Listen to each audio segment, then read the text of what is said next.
¿Tenemos alguna identificación, por ejemplo, de cómo se configura o cómo se llega a extorsionar a un niño a través de las redes sociales o a través de los dispositivos? Sí, bueno, no lo podemos detallar porque esa parte es algo que todavía no hemos tenido nosotros acceso del propio informe que se elabora. Claro. Pero de acuerdo con lo que nos han comentado, sí hay, o sea, hay capacidades ya desarrolladas para enfrentar esta situación y por lo tanto, de hecho, hay agentes de la propia guardia que a veces se hacen pasar, por ejemplo, por niños, ¿no? Para poder identificar, o desmembrar este tipo de organizaciones, porque en términos generales estamos hablando de organizaciones bien estructuradas, porque alguien podría pensar que se trata de algún hacker en la soledad de su habitación, etcétera, claro. Que igual y puede ocurrir también en ese sentido, pero en términos generales, no, lo que ocurre son verdaderas bandas de la delincuencia organizada creadas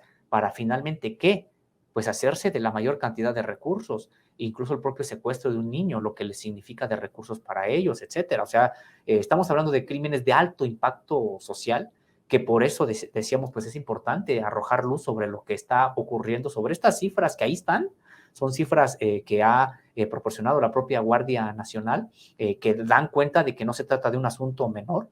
Importante también reconocer esta parte que, bueno, pues se está enfrentando y precisamente por eso ahí está, decíamos, esta dirección que se ha encargado, la Dirección General Científica de la Guardia Nacional, también junto con la Guardia Cibernética, una corporación al interior de la propia Guardia Nacional llamada así Guardia Cibernética. Te voy a rogar que nos vuelvas a compartir la estadística, la numeralia que nos comentaste para dimensionar un poco más a profundidad este fenómeno. Sí, destacan, decíamos, en cuanto a delitos de pornografía infantil, 1,786. 1,786 casos de pornografía. Sí, pornografía infantil, secuestro 703. Secuestro 700. Trata de personas 698. Personas desaparecidas 634. Fraude 426. Amenazas 252. Desaparición forzada 254. Y otros delitos 2,712. Aquí hay que hacer una aclaración. No quiere decir que este número sea también necesariamente el número total de víctimas. Claro. Sino de delitos que se buscaron cometer o se cometieron, pero finalmente, por ejemplo, en el caso, ¿no? Para que quede claro y no vayamos a dar una información que pueda generar cierta confusión. Por ejemplo, trata de personas, 698. No quiere decir que 698 personas hayan sido ya sustraídas para la trata de personas. Quiere decir que 698 personas fueron víctimas de delito de trata de personas por medio de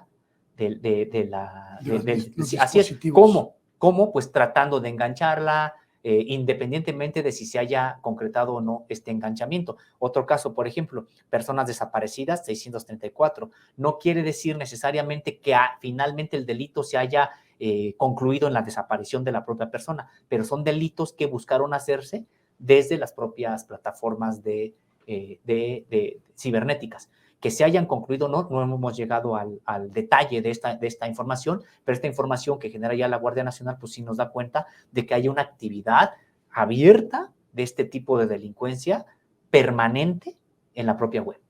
Hay un dato que me parece sumamente preocupante y revelador, el nivel de casos de pornografía infantil.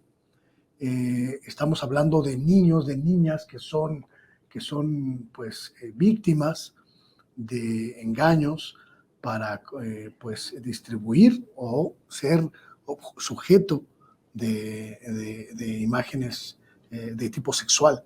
Sí, es que realmente indignante, realmente deleznable este tipo de todos los delitos, por supuesto, e incluso cometiéndose contra cualquier persona, pero Claro.